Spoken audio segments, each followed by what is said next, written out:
আশিক রে আল্লাহ কই জিবরাইল শোনো না, আশিক রে আল্লাহ কই জিবরাইল শোনো না। তুমি আসমান সাজাও জমিন সাজাও, তুমি আসমান সাজাও জমিন সাজাও, সাজাও বেহেশত খানা।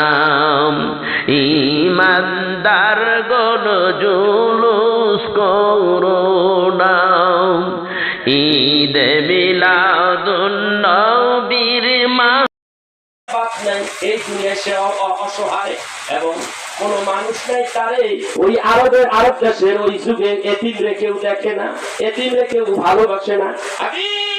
তখন আমি তো আপনার সহায় হয়ে গেছিলাম গো হাবিব। আলাম নাজা আলাম ইয়াজিদিকা ইয়াতীমান ফাআবা, আমি কি আপনাকে এতিম অবস্থায় পাই নাই? তখন তো আমি আমার কুদরতি ভাবে আমি আপনার আশ্রয় দিছি গো নবীজি। জানি আপনি আমার বন্ধু গো হাবিব, আপনার তুলনা কোন পয়গম্বরের সাথে হয় না। ওই নবীর মহব্বতে বেশি বেশি দুরূদ পড়বেন। আমার আলোচনা আমি শেষের দিকে চলে যাব বাবা, অনেক লম্বা আলোচনা, এর শেষ কোথায় আমি জানি না, তবে আমি কিছুক্ষণের ভিতরে শেষ করে দিতে চাই।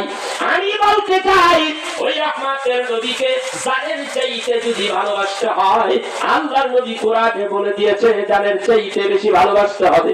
তাহলে ওই নবীকে বলবো, বলেন বলবো না? কয়েক বর্তমান নবীর সামনে আওয়াজ দিয়া দুরূদ হবে কি হবে না? বৃষ্টি তো হইতে আছে, কিন্তু আমাদের উপরে তো বৃষ্টি পড়ে না, পড়েনি আপনাদের উপরে তো পড়ে না, কিন্তু একটু কষ্ট হচ্ছে। কি কেমনে বাড়িতে যাবো এই চিন্তা হচ্ছে, বৃষ্টি হচ্ছে হুজুর বাড়ি যাবো কেমনে? আল্লাহ ব্যবস্থা করে দিবে। এই বসাটুকু আল্লাহ আল্লাহ রসুলের জন্য, কার জন্য? এই বসাটুকুর কারণে আল্লাহ আপনাকে আমাকে মাফ করে দিতে পারে। তাইলে যার জবান আছে আওয়াজ দিয়ে দুরূদ শরীফ করবেন। যদি আওয়াজ না দেন এই কথা বলার পরে আপনার জবান বন্ধ হয়ে যেতে পারে, বন্ধ হয়ে যেতে পারে। খুলনাতে একটা প্রোগ্রাম করতে গিয়েছিলাম, সেখানে আমি উঠলাম মাত্র 40-45 মিনিট আলোচনা করছি রসুলের সামনে। একজন আশিকে রসুল একটা চিৎকার বাজে, ইয়া রাসূলুল্লাহ, একটা চিৎকার উপরে উঠলো, নিচে নামলো, সঙ্গে সঙ্গে লোকটা দুনিয়াতে বিদায় হয়ে গেল। সকালবেলা ফজরের নামাজের সময় ছেলে মেয়েরা আসলো, হুজুর আমার বাবার লাশ পড়ে আছে, হুজুর বলেন আমার বাবা কি জান্নাতি না জাহান্নাতি?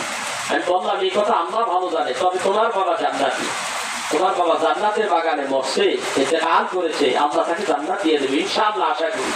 কারণ আমার নবীর কাছে জান্নাত, সে নবীর আশিক হয়ে গেছে, নবীর কাছে জান্নাত। এই জন্য হাদিসটা বলতেছে না, আল্লাহর নবী বলেন ওয়ান আবু হুরায়রা রাদিয়াল্লাহু তাআলা আনহু قال قال رسول الله صلى الله عليه وسلم كل امتي يدخلون الجنه الا من ابى قيل ومن ابى قال من اطاعني دخل الجنه ومن عصاني فقد ابى رسول الله صلى الله عليه وسلم বলেন আমার সমস্ত উম্মতের এই জান্নাতি। আল্লাহু আকবার বলনা নবী সব বলেন আমার যত উম্মত আছে সব উম্মত জান্নাতি। নবী বলেন সব উম্মত জান্নাতি। এখন আপনি আর আমি রাসূলের উম্মত হইছি কি না? আপনি আর আমি সেই নবীর উম্মত হইতে পারছি কি না?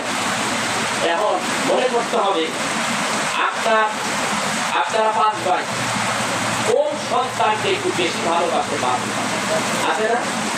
একটা সন্তানের প্রতি বাপ একটু বেশি খাইতে বিচার করে, এতে না করে কর দোকার কারণ আছে। কারণ আছে কি, ওই ছেলেটা বাবা এমন ভাবে মনের ভিতরে অন্তরের ভিতরে চলে গেছে, বিদায় সেই ভালোবাসা মৃত্যুর আগ পর্যন্ত থাকে। থাকে কি থাকে না? তাহলে বোঝা যায় ভালোবাসায় প্রেম, ভালোবাসা বাড়ে। একই না করে কর, প্রেম ভালোবাসা বাড়ে কিনা? অন্তরের মধ্যে ঢুকে যাওয়া যায়। সেই জন্য রসুল প্রেমের প্রেমিক যারা, বেশি বেশি রসুলের প্রেমিক যারা, রসুলের মাধ্যমে, মিলাদের মাধ্যমে, সালামের মাধ্যমে রসুলকে যারা বেশি ভালোবাসবে, এই মানুষগুলি জান্নাতি, এই মানুষগুলি রসুলের উম্মত, আর এই উম্মতগুলি জান্নাতি। আমরা সবাই ইনশাআল্লাহ সেই নবীকে ভালোবাসি তো ইনশাআল্লাহ। সেই নবীর প্রতি আজকে দুরূদ হবে না জোরে?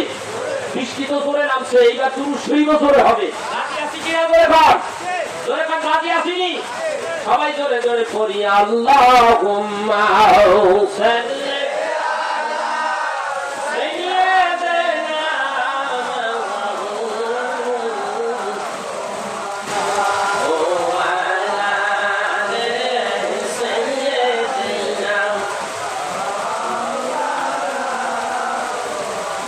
দেন গো প্রাণের নবী, দেখা দেন এই দুনিয়ায়, দেখা দেন গো প্রাণের নবী, দেখা দেন এই দুনিয়ায়। আপনার দেখা পাইলে গো নবীজি, ভয় নাই মৌতের শেষ বেলায়। আল্লাহুম্মা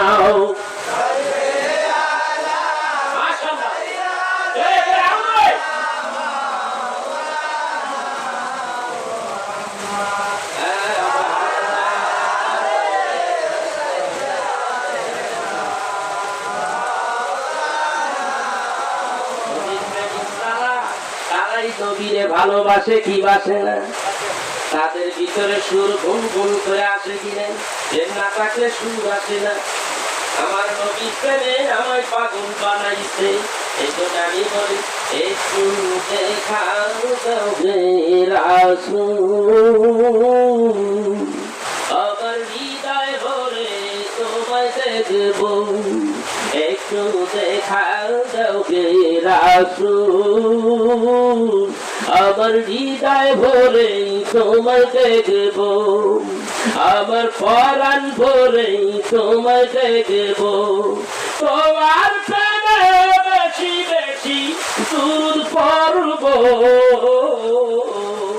আমার হৃদয় ভরে তোমায় দেখবো, একটু দেখাও তবে রাসূল, আমার হৃদয় ভরে তোমায় দেখবো, আমার পরাণ ভরে তোমায় দেখবো। তুমি যে হাবিব দোস্ত আল্লাহর, দুনিয়ার সবাই পাগল যে তোমার। তুমি যে হাবিব দোস্ত আল্লাহর, দুনিয়ার সবাই পাগল যে তোমার। তোমার প্রেমে সারা জীবন মিলাদ পড়ব, আমার হৃদয় ভরেই তোমায় দেখব, একটু দেখাও তবে রাসূল, আমার পরাণ ভরে তোমায় দেখব, একটু দেখাও তবে রাসূল, আমার হৃদয় ভরে তোমায় দেখব। তোমার প্রেমে বেশি বেশি দুরূদ পড়ব, আমার হৃদয় ভরেই তোমায় দেখব। আদিতে শুনি দেখিলে তোমায়, দোজখের আগুন হারাম হয়ে যায়। আদিতে শুনি দেখিলে তোমায়, দোজখের আগুন হারাম হয়ে যায়। দেখা দাও নবী গো তোমাকে দেখব, আমার হৃদয় ভরে তোমায় দেখব, একটু দেখাও তোকে রাসূল, আমার পরাণ ভরে তোমায় দেখব, আমার হৃদয় ভরে তোমায় দেখব। তোমারই প্রেমের দিদারের আশায় আল্লাহ নিলেন তোমায় আরশে মুআল্লায়। তোমারই প্রেমের দিদারের আশায় আল্লাহ নিলেন তোমায় আরশে মুআল্লায়। প্রাণের চেয়ে বেশি তোমায় ভালোবাসবো,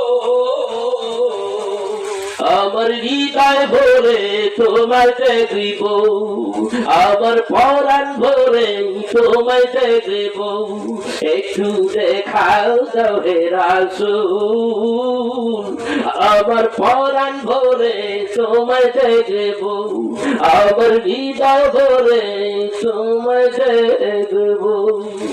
আমার বন্ধুরা, আমার প্রেম না থাকলে এইভাবে গজল হয় না। এরকম অনেকগুলো গজল আছে। এই আমার ভাইয়া, এই নবীর মহব্বতে দুরূদ পড়বেন, একদিন দেখবেন নবীর শানে দুরূদ পড়তে পড়তে আপনি ঘুমাইয়া যাবেন। ওই নবীর সঙ্গে ঘুমের ঘরের মধ্যে আপনার দিদার নসিব হইয়া যাইতে পারে। ভাইয়া আমার বন্ধুরা, আমার নবী প্রেমের যেই বেশি বেশি বেশি কাঁদে, দুরূদ শরীফ পড়ে, মিলাদ পড়ে, ওই মানুষটার একদিন দেখবেন ওই মানুষটার যেইভাবেই হোক আল্লাহ তারে সোনার মদিনা জিয়ারত করাবে। ভাই আমার বন্ধুরা, আমার শেষের দিকে আমার আলোচনা এইবার আসে। আমরা যারা এখানে বসেছি ভাইরা, আল্লাহ চাই না, আল্লাহ চাই কি চাই না, নবী চাই কি চাই না। আল্লাহ নবী কিভাবে পাওয়া যায়? একটা মাধ্যম, সেইটা হলো পীর মাশায়েখ। পীর মাশায়েখের হাতে বায়াত হবে, সিলসিলায়ে ফুরফুরা হক, সিলসিলায়ে ফুরফুরা যারা যারা প্রতিনিধি রয়েছে তাদের হাতে বায়াত গ্রহণ করবেন।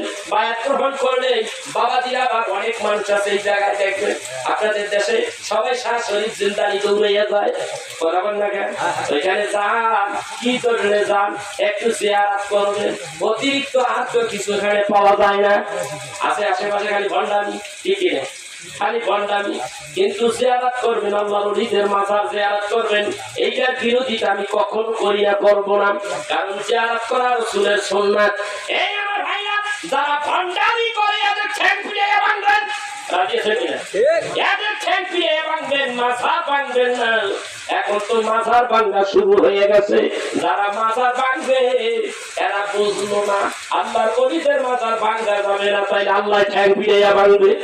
যারা বেঈমানি করে, যারা শয়তানি করে, যারা মাজারে ভণ্ডামি করে, এদের ঠ্যাং পিটাইয়া ভাঙতে হবে, কিন্তু মাজার ভাঙা যাবে না। ভাই আমার, এরাই তো একদিন ইসলাম আনছে।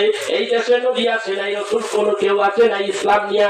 এই দেশে আল্লাহর ওলিরা এই দিন ইসলামকে নিয়ে আসছে।